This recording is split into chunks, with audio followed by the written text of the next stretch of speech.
Jesús, te seguiré, donde me lleves iré.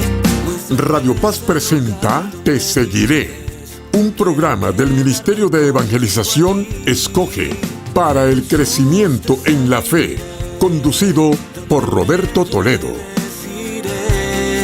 Muéstrame ese lugar donde vives, quiero quedarme contigo allí.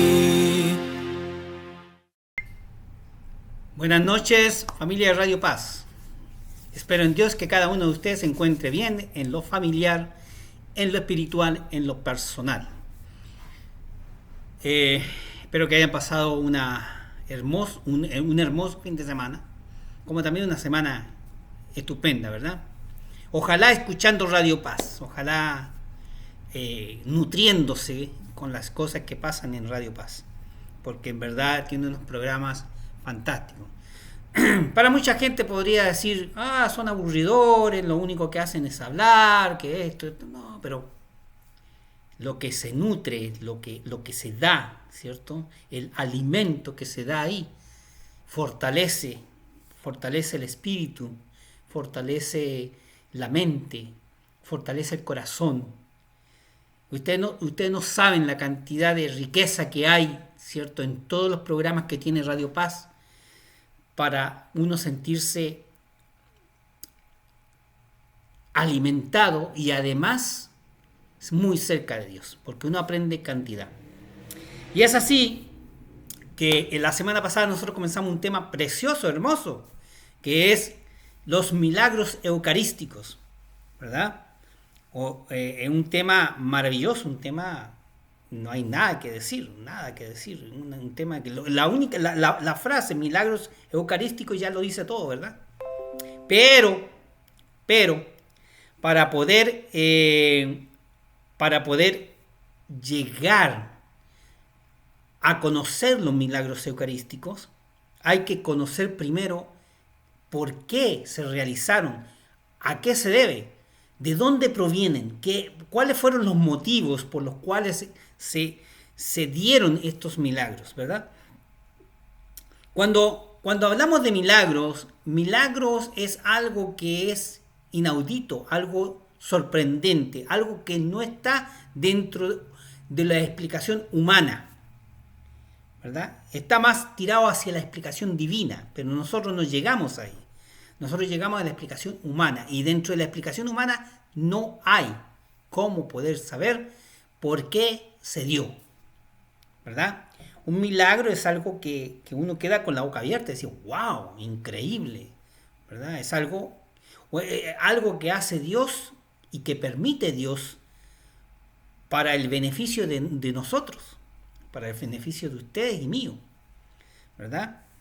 Así que el hecho de que tengamos milagros eucarísticos nos da la señal de que algo existe ahí, hay algo ahí.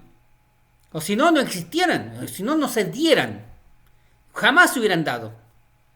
Pero como hay una realidad, porque usted puede ir a verlos, están ahí para verse, no los puede tocar, pero sí los puede ver cerca, así como está viéndome a mí, o como me está escuchando de cerquita, así, tal cual. Usted puede ir a la iglesia donde están, sobre todo hay muchos en Italia, en España, hay en otros lugares, pero lo más importante está en Italia y España. Así que por lo tanto usted puede ir, darse un viajecito para allá y ir a conocerlos. Si no puede, por alguna razón, no puede ir para allá, no puede viajar, pues nada, vaya a YouTube. Ahí, en YouTube los tiene todo. Tiene todos los milagros, todos. Aquí lo que vamos a hacer no es... mi intención no es mostrarle un milagro. Mi intención es explicarle por qué vino el milagro. Y para poderlo entender por qué vino ese milagro, a qué se debió que Dios permitió ese milagro, hay que entender lo que es la misa y hay que entender lo que es la Eucaristía. Porque si no, entonces ¿cómo? ¿De qué forma nosotros vamos a hablar de un milagro eucarístico si no entendemos en dónde pasó, que es la misa, y por qué pasó, que es la Eucaristía? Entonces, tenemos que nosotros nutrirnos primero, ¿cierto? En base a lo que de a dónde provienen estos milagros eucarísticos. Por eso le llaman eucarístico, porque viene de la Eucaristía, ¿verdad? Y donde usted puede notar que ese milagro es algo totalmente real. Fíjense que la iglesia lo que hace cuando va a investigar un caso de estos milagros eucarísticos, manda primero a científicos y personas que sepan en verdad de la parte, ¿cierto?, nutricional, de la parte científica en relación a lo que van a investigar. Y segundo, que ojalá sea ateo. ¿Por qué? Porque no quieren, ellos no pueden mandar a una persona católica a investigar algo católico. La gente no le creería. La gente no creería que eso es un milagro hecho, ¿cierto?, por Dios, porque un católico lo está corroborando. No creería. No faltaría la mente de decir que la Iglesia Católica lo está engañando. Porque la Iglesia Católica es la que investiga y la Iglesia Católica es la que dice las cosas. No. Todos los milagros son hechos por personas que la gran mayoría, el 90% de la gente no son católicas. Así que imagínense, para que haya, ¿cierto?, neutralidad, para que no haya indicio de que puedan decir de que es católico el que está hablando sobre ese milagro. No, señor. No. Es así que han mandado a muchas personas, ¿cierto?, para que en realidad puedan corroborar en relación a este milagro y puedan determinar científicamente de que ocurrió y es así. Muchos de ellos se han convertido al catolicismo. Muchos de ellos. Porque es que es la presencia de Dios ahí mismo. Es la presencia. No hay por dónde perderse. ¿Me entienden? ¿Hay alguna otra religión que tenga un milagro eucarístico? No la hay. Fíjese cómo es la cosa. No la hay. Por más que den pancito, por más que den vinito, no la hay. No hay un milagro eucarístico. El milagro eucarístico se da en la iglesia que Jesús fundó. Porque incluso Él hizo la primera Eucaristía. Y como hizo la primera Eucaristía, entonces dio margen para que se repitiera eso y a la vez para que aquellos que no creen o no creían lo pudieran ver con sus propios ojos y así de esa forma poder creer. Y si no era católico, poder convertirse al catolicismo. ¡Qué maravilloso! Lindísimo. Así que la semana pasada empezamos con este tema que lo vamos a tener bastante tiempo, un par de meses, 2 o 3 meses por lo menos. Porque vamos a hablar primero, ¿cierto? Vamos a estar hablando de la misa, vamos a estar hablando de la Eucaristía, después vamos a estar hablando de los diferentes milagros eucarísticos. No vamos a hablar de todos, vamos a hablar simplemente de algunos, pero los más importantes, ¿verdad? Los demás los puede buscar usted, ya sea en YouTube, ya sea en Internet, o ir personalmente, ¿cierto?, a Italia o a España, y ahí los podrá ver. Si consigue ¿cómo se llama?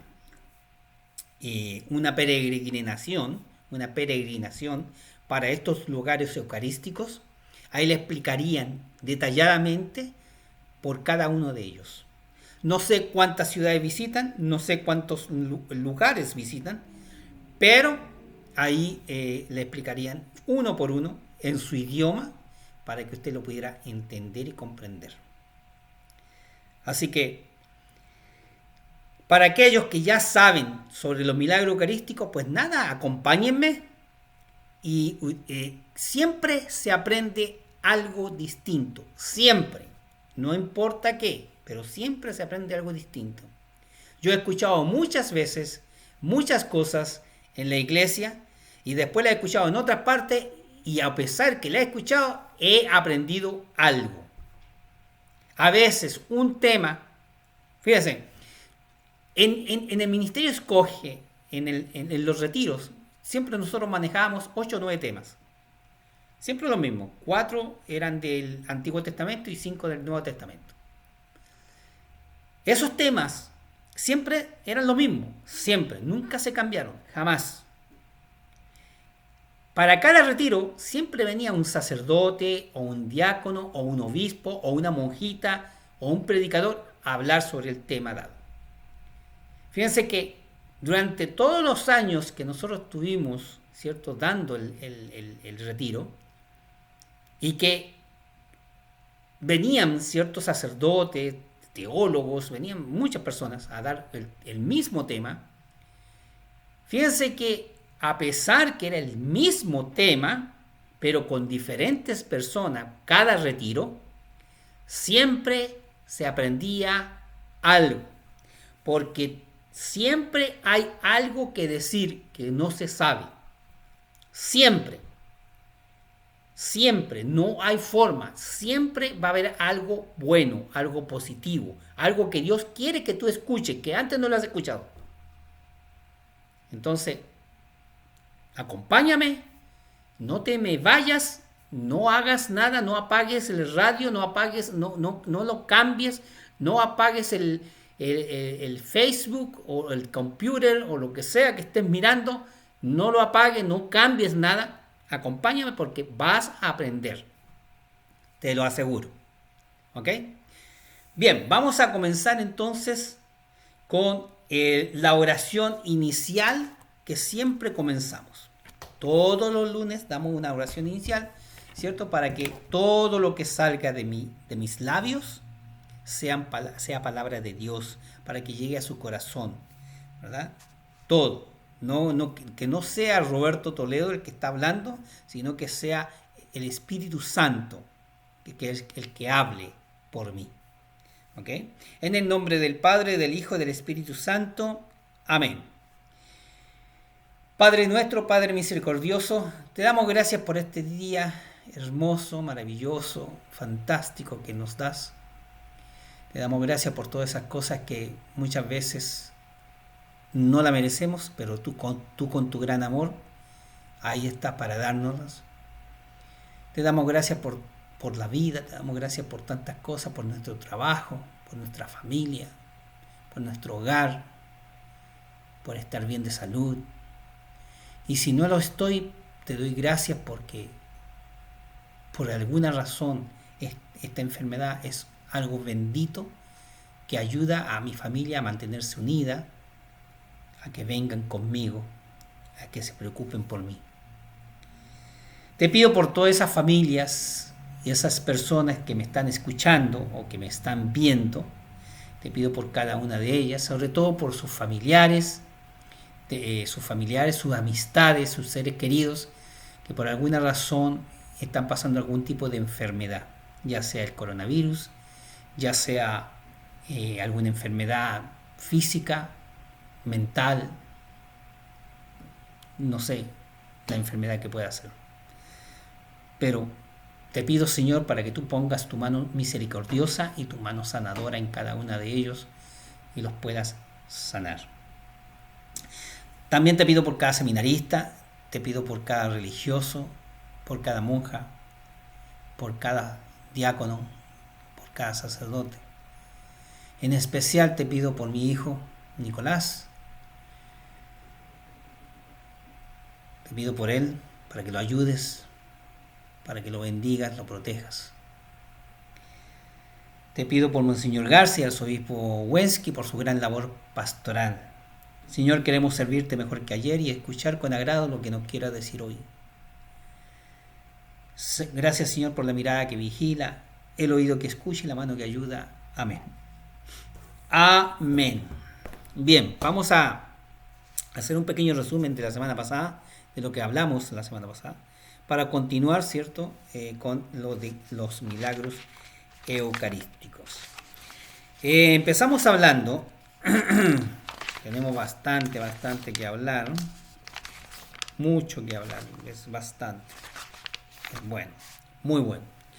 Empezamos hablando, ¿cierto?, que claramente el milagro es necesario para sobre todo las personas que no creen, las personas que dudan, ¿verdad?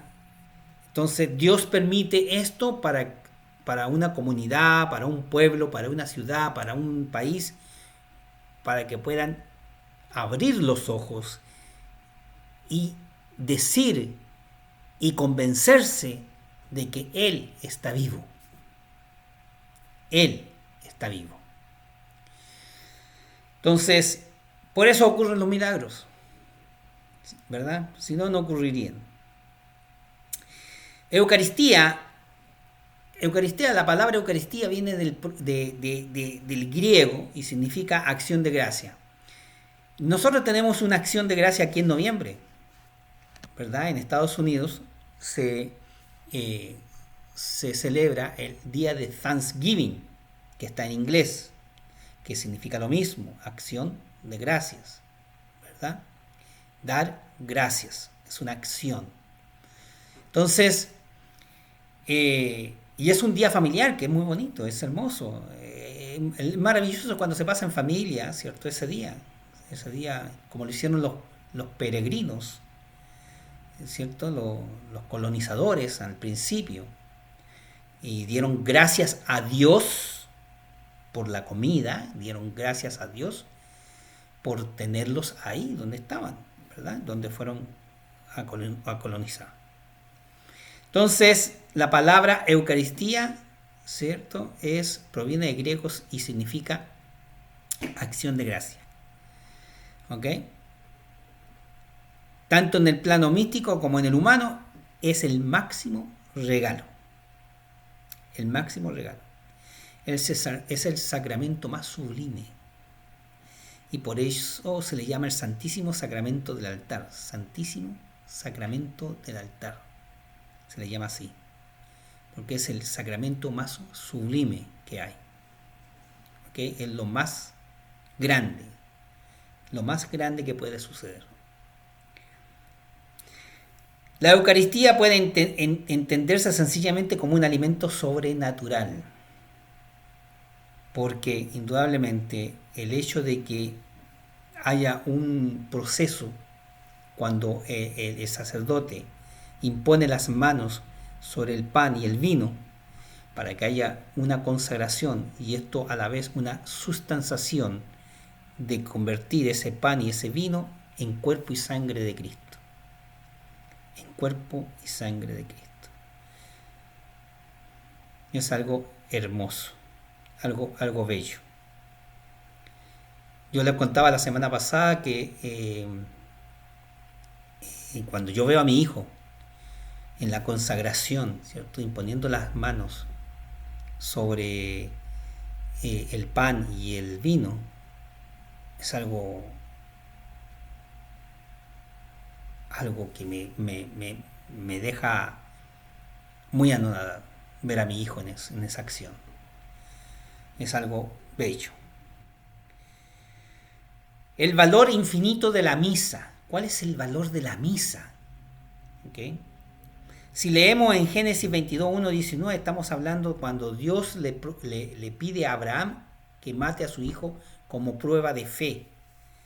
A ver si realmente tenía fe en él, le pide que mate a su hijo. Y cuando Abraham lo va a hacer, que lo iba a hacer, le dijo, no lo hagas, y puso un carnero, ¿cierto?, como alimento.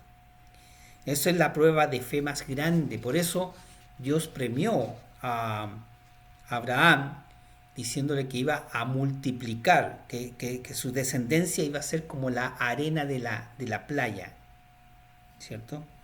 Tan grande, inmensamente grande como esa arena. O sea, como las estrellas del cielo.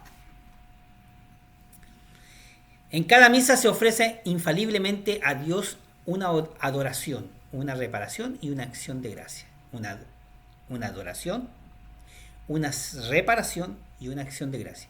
Adoración. Al único ser que se puede adorar es a Dios. Cuando yo me enamoro de una mujer y le digo te adoro, está mal. A ningún humano se le adora. Se le ama, pero no se le adora. Al único que se le adora es a Dios. Al único. ¿Ok? Usted puede decirle te adoro a Dios si realmente lo siente. Si realmente siente eso, puede decirle te adoro.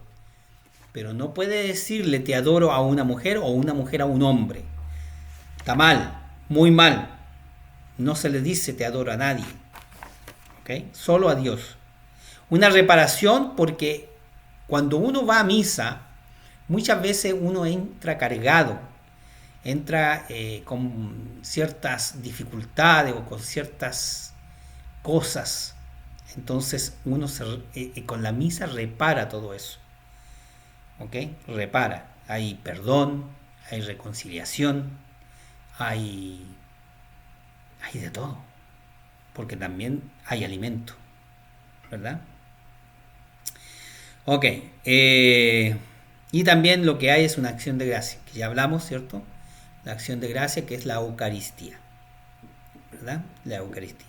Tenemos la entrada, tenemos las lecturas, tenemos la homilía, que es la predicación, tenemos la oferta, el ofertorio, la ofrenda, ¿verdad? Donde se ofrece el pan y el vino. Tenemos la comunión, que es la Eucaristía, y tenemos la despedida. Ahí está, en términos generales, lo que es la misa, ¿verdad? En Mateo 4:10 nos dice, adorarás al Señor tu Dios y a Él solo servirás. En Mateo 4:10.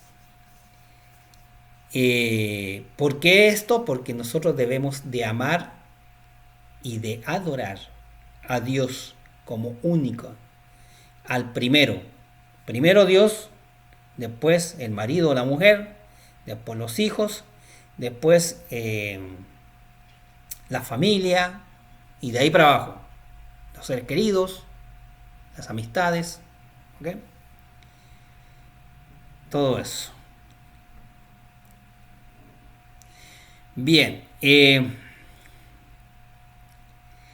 además de los frutos de la alabanza y de adoración a Dios, también produce la Santa Misa, de modo infinito y limitado en sí mismo, los frutos de la remisión de nuestros pecados. O sea, ahí es cuando reparamos, ¿verdad? Cuando decimos, por mi culpa, por mi gran culpa, confieso, Señor, ¿verdad? Hay una reparación, ¿okay? Una reparación para aquellos que tienen algún tipo de dificultad o han cometido algo que a lo mejor esa misma mañana antes de ir a misa cometieron algo, y entonces una forma de reparar, ¿verdad? De reparar. Por eso es tan importante la preparación del alma con la que nos acercamos a participar de este único sacrificio. ¿Ok? La misa tiene de todo, tiene el sacrificio de Jesús, es que la misa es completa, la misa es completa, por donde se le mire es completa. Uno de los 7 sacramentos de la Iglesia Católica es el cual Jesucristo se halla presente bajo la apariencia de pan y vino en su cuerpo, alma y divinidad. ¿Cuál es uno de los 7? La comunión. Dios, en su infinita misericordia, quiso quedarse con nosotros en esta tierra para que a cada instante se repita alrededor del mundo el milagro del pan en carne verdadera y el milagro del vino en sangre verdadera. Donde usted vaya, no importa el lugar, no importa la iglesia católica que usted vaya, no importa la ciudad, no importa el país, donde usted vaya, usted va a encontrar la misma misa. La misma. Donde sea que vaya, la misma. Cambiarán las canciones, pero la misa en sí no va a cambiar jamás. Jamás. Las canciones, a lo mejor una iglesia toca una cosa, la otra iglesia toca otra, la otra iglesia agrega esto, a lo mejor por ahí están tocando un órgano, por acá están tocando una guitarra, por allá están tocando solamente o están cantando a capela porque no hay ningún músico, no importa, pero la misa siempre va a ser la misma, siempre. ¿Ok? Así que, bien, ya regresamos, ¿ok? Vamos a continuar con los milagros eucarísticos. No se vaya, ¿ok? Acompáñenme. Jesús, te seguiré, quiero quedarme contigo allí. Radio Paz, siempre contigo. ¿Quieres anunciar tu negocio o ministerio parroquial? Radio Paz, con más de 30 años de experiencia promocionando empresas en nuestra comunidad y ahora en 2 frecuencias, 830 AM y 96.1 FM, llegando a más oyentes, te puede ayudar. Llámanos al 305-638-9729. Danos tu presupuesto y deja que nuestro equipo publicitario trabaje contigo. Recuerda, 305-638-9729. Radio Paz y nuestra comunidad, unidos en fe y hermandad, siempre contigo. Siempre contigo. Radio Paz, siempre contigo. Jesús, te seguiré, quiero quedarme contigo allí. Bueno, ya regresamos. Gracias por estar aquí conmigo. Gracias por seguir en mis programas. Gracias por estar con Radio Paz.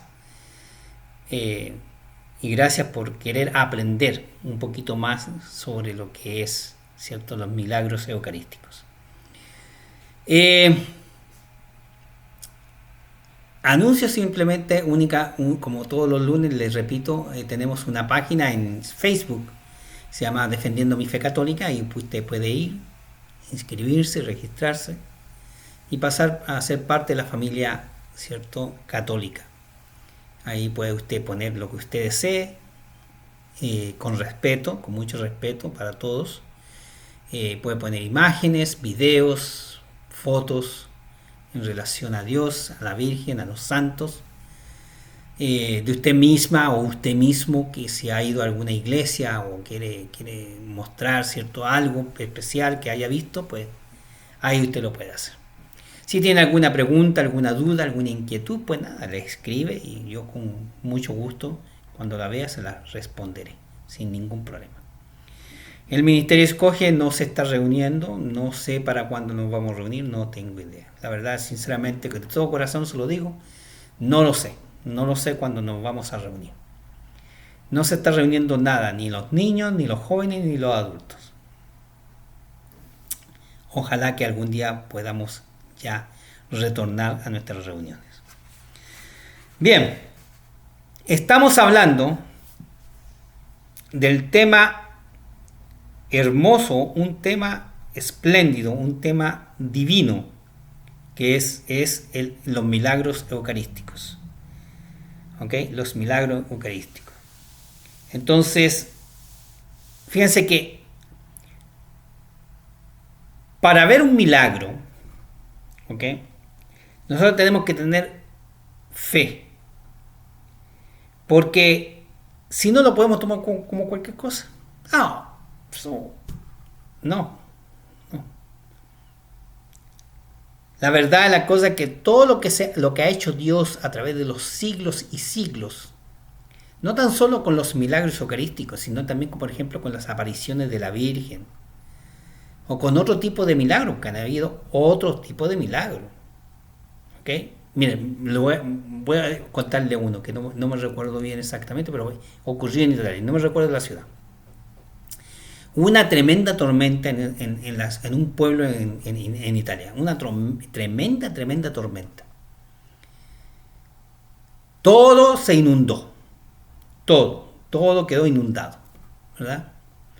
El sacerdote, preocupado por la iglesia, por la capilla que había, ¿verdad?, preocupadísimo por él, corre bajo, cuando apenas escampa, ¿no?, apenas para la lluvia, él corre hacia la iglesia para ir a ver la capilla, ¿no?, para ir a ver cómo se encontraba, qué es lo que tenía.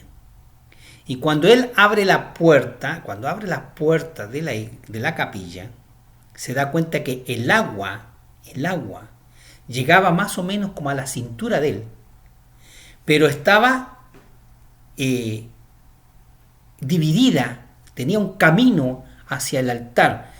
estaba hacia la pared, estaba una pared de agua para allá y otra pared de agua con el camino que se dirigía hacia el altar. Eso es un milagro, tremendo milagro, ¿ok? Porque eso no se ve, eso no es algo que se vea todos los días, a cada momento, no. Es algo muy, muy, muy milagroso. El hecho de tener, usted la puede buscar, no estoy mintiendo, ¿ok? El hecho de tener, ¿cierto? El agua, una pared de agua que llegaba hasta la cintura más o menos, una pared de agua para allá y otra pared de agua para acá, como cuando Moisés dividió, ¿cierto? Con su vara, dividió el mar y se formó una pared, ¿verdad? Para que ellos pudieran pasar así, tal cual, así, eso es un milagro. Entonces hay que tener, ¿cierto? Hay que tener mucha fe en relación a poderlos entender, ¿ok? A poderlos entender. Los milagros hay que verlos con los ojos del corazón, no con los ojos de la cara. Hay que verlos con los ojos del corazón para poder comprender de qué se trata, por qué vino, por qué está, a qué se debió, por qué Dios quiso ese milagro, cuál es la razón que Dios permitió ese milagro en tal lugar, en tal sitio, en tal ciudad, en tal pueblo, en tal lugar, ¿por qué? ¿A qué se debió? ¿Qué es lo que hacía falta ahí para que Él permitiera un milagro, ¿cierto? Para que lo pudieran ver y así transformar su alma, transformar su corazón, ¿ok?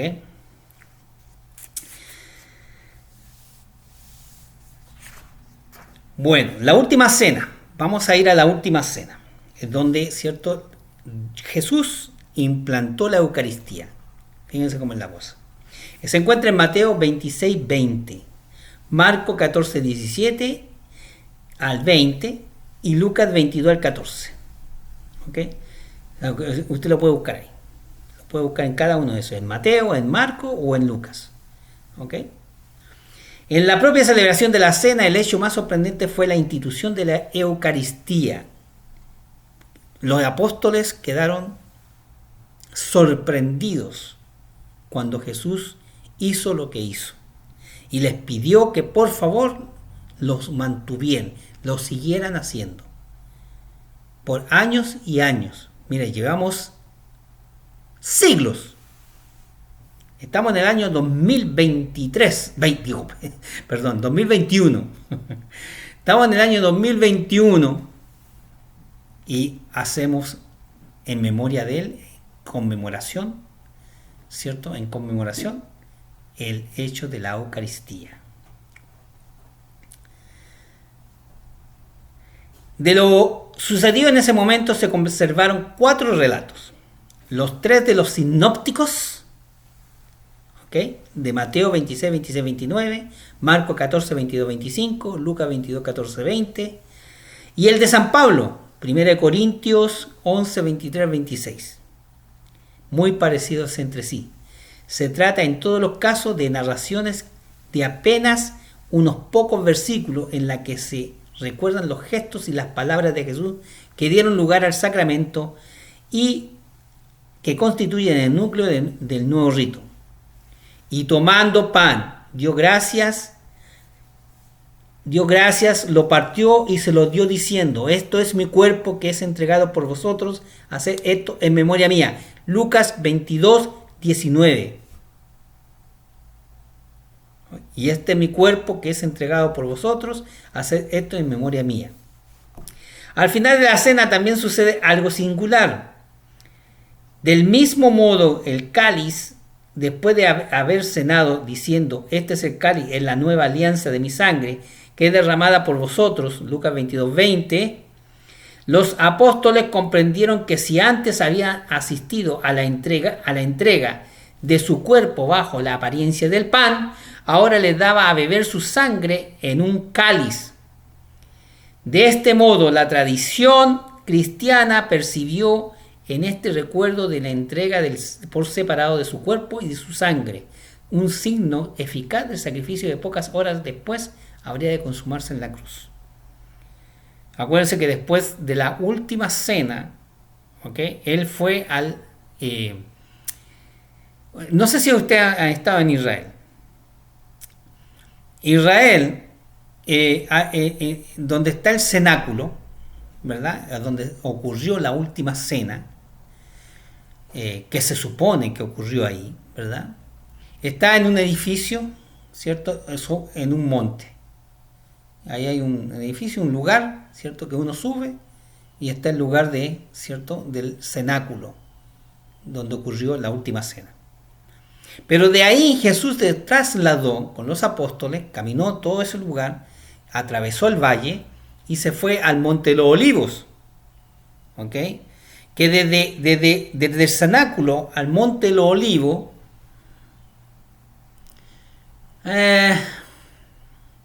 habrá una caminata más o menos,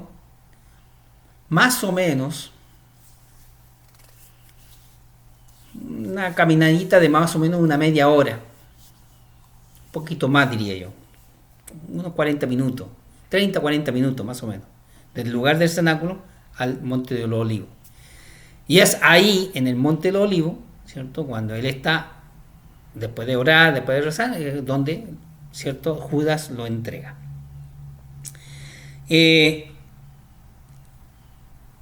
Así que, por lo tanto, ¿cierto? Esa acción del pan y del vino, donde él pide que se conmemore, que lo hagan en memoria de él, y que le da, ¿cierto?, a entender de que ese pan ya no es pan, sino que es su cuerpo, y que ese vino ya no es vino, sino que es su sangre, los apóstoles tienen que haber estado muy, muy, muy sorprendidos. Porque no es fácil entender que en un momento alguien se pare y diga algo en relación a su cuerpo y algo en relación a su sangre, si no lo está viendo ahí, no lo está viendo. Pero tiene que, ¿cierto?, aceptar la idea de que ahí está. Entonces, cuando ocurre el hecho, ¿cierto?, de poder ver en misa la consagración del pan y el vino, usted está viendo, ¿cierto?, el pancito blanco y está viendo la copa, que en la copa le ponen vino y le ponen un poquitico de agua, ¿verdad? Entonces, cuando usted ve el pan, usted no está viendo a Cristo. Y tampoco cuando levantan la copa y la consagran y se convierte en sangre, usted no está viendo la sangre. Ni está viendo carne, ni está viendo sangre. Ni está viendo cuerpo, ni está viendo, ¿cierto?, algo que no sea vino. No, usted no está viendo nada de eso.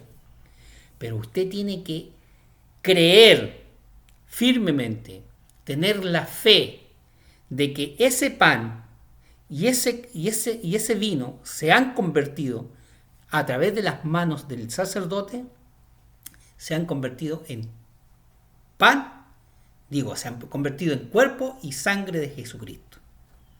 Perdón, estaba pensando en mi hijo, por eso me trastoqué.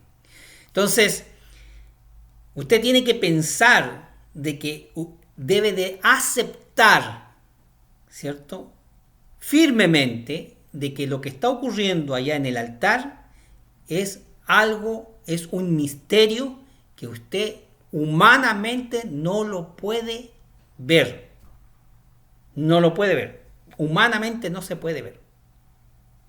¿Verdad? Pero ahí está. Y eso es lo lindo, eso es lo hermoso. Entonces, cuando usted va a donde el sacerdote para que el sacerdote le dé la comunión, o sea, le dé la hostia y el vino, si es posible, usted se puede dar cuenta de que esa hostia y ese cáliz, ¿cierto?, que tiene en el cuerpo y la sangre del Señor, usted lo está, ¿cierto?, recibiendo. Y a la vez, Jesús lo está recibiendo a usted. Mire qué lindo. Usted recibe a Jesús en cuerpo y sangre y a la vez Él lo recibe a usted en cuerpo entero. Porque Jesús va a escucharlo a usted cuando usted vaya a su lugar, se ponga a orar, ¿cierto? Pedirle cosas al Señor o dando gracias. Él lo va a escuchar. Él va a recibir todo lo suyo.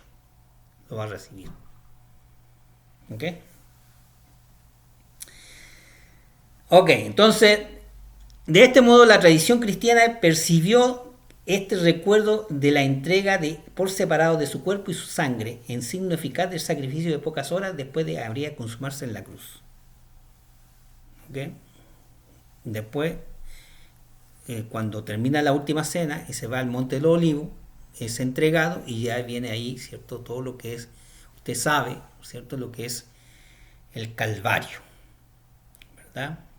Donde lo azotan, le pegan, lo escupen, lo apedrean, todo eso. Hablamos la vez pasada sobre todo eso.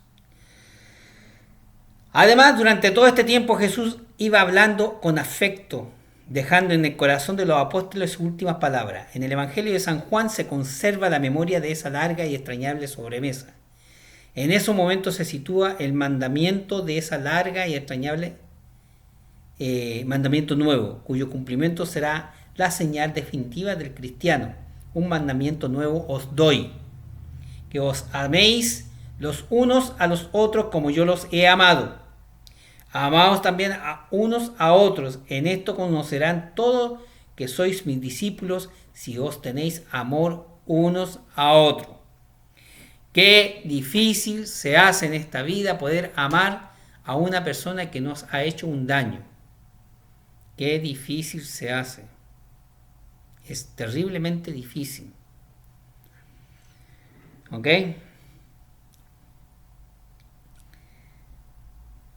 Eso ustedes lo pueden encontrar en Juan 3, 34, 35. En Juan 3, 34, 35, ¿cierto? Pueden encontrar cuando dice el mandamiento no los doy, que os améis unos a otros, como yo he amado. ¿Ok? Jesucristo ofreció en la cena y en la cruz el mismo sacrificio que acostumbraban a hacer los judíos en la fiesta más importante. Con un solo acto unificó y dio un sentido más profundo a los sacrificios antiguos, que eran fundamentalmente tres. Uno, la Pascua. Solían ofrecer un cordero macho de un solo año para celebrar la salida de Egipto, símbolo de la casa de la esclavitud, y así conmemorar la fiesta de la independencia del pueblo. Era el sacrificio pascual. En este caso el cordero es Jesús. Cuando hacían un pacto o alianza entre personas o naciones, también solían rubricarlo poniendo a la divina por testigo, mediante la sangre de una víctima inmolada. Era la señal de paz, de comunión y amistad, sacrificio de alianza o pacíficos. En la fiesta del perdón, sobre todo, inmolaban bueyes para aplacar a la divinidad y obtener su perdón, representado en la sangre de las víctimas inmoladas. Era el sacrificio de expiación o por el pecado.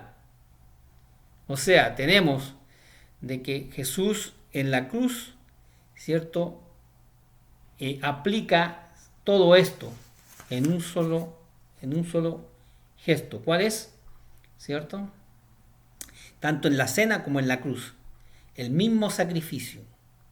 El cordero, ¿cierto? El pacto de alianza, ¿ok? Y el perdón. Y eso lo hablamos el programa anterior, en las 7 palabras de Jesús. ¿Ok? Bueno, vamos a ver lo que son los evangelios sinópticos, que los menciona, ¿cierto? Los menciona acá en la última cena, se mencionan. ¿Por qué? Porque en la institución de la Eucaristía, o sea, cuando Jesús instaura la Eucaristía, ¿cierto?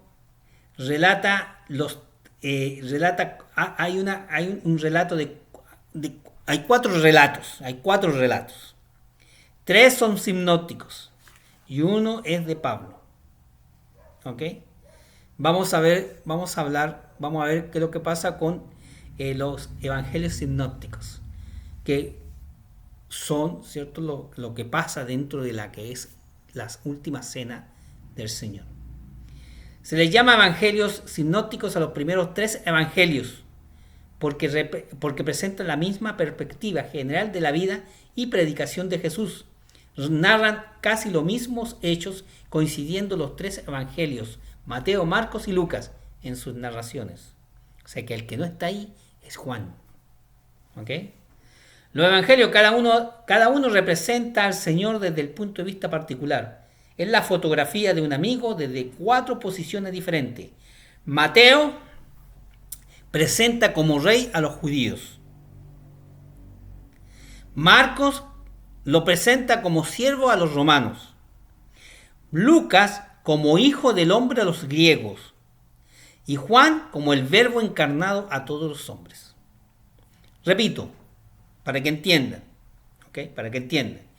Cada uno presenta al Señor desde un punto de vista particular. Es como una fotografía de un amigo desde 4 posiciones diferentes. Mateo lo presenta como rey de los judíos. Marcos lo presenta como siervo a los romanos.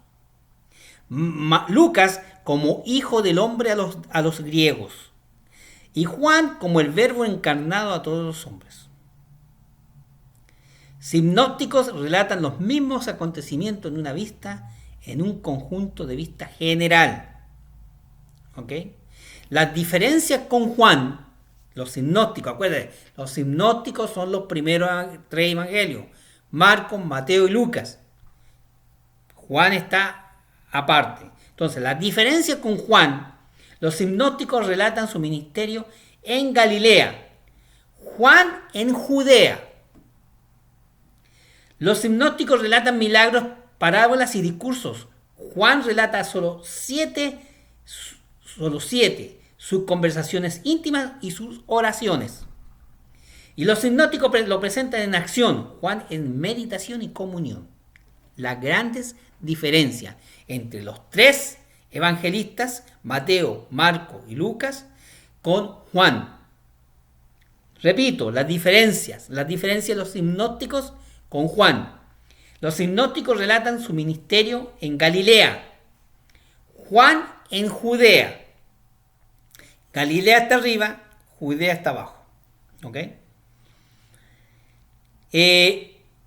Los sinópticos relatan milagros, parábolas y discursos. Milagros, parábolas y discursos.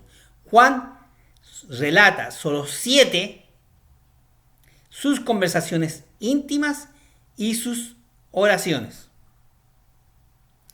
Y los sinópticos lo presentan en acción, Juan en meditación y comunión. O sea, mientras los otros 3 presentan a Jesús en acción con la gente, Juan lo presenta en meditación y comunión, que pasaba orando y pasaba en comunidad. ¿Ok? En comunión. Así que ahí tenemos. Hasta aquí nosotros vamos a quedar. ¿Ok? Hasta aquí vamos a quedar hoy. La verdad, sinceramente, que está bello este tema, está precioso. Juntos vamos a aprender muchísimo. ¿Ok? Muchísimo. No es hablar solamente, no es que yo me ponga aquí a decirle, voy a hablar de los milagros eucarísticos, son 45.000 y vamos a hablar uno por uno. No así. Hay que entender de dónde vienen, por qué provienen, por qué Dios los permitió y esas cosas, para que usted pueda saber desde las raíces por qué los milagros ocurrieron. ¿Ok? Me despido hasta el próximo lunes. Espero en Dios que pase una bonita semana junto a su familia, junto a sus seres queridos, y que el próximo lunes esté conmigo. Esté aquí a las 8 de la noche, ¿cierto? Con este programa Te seguiré en el espacio Aprendiendo de la Fe Católica, y podamos juntos ir creciendo más y más y más y más. Que les vaya bien, ¿ok? Bye bye. Jesús, te seguiré, donde me lleves iré. Radio Paz presentó Te Seguiré, un programa del Ministerio de Evangelización Escoge para el crecimiento en la fe, conducido por Roberto Toledo. Muéstrame ese lugar donde vives, quiero quedarme contigo allí.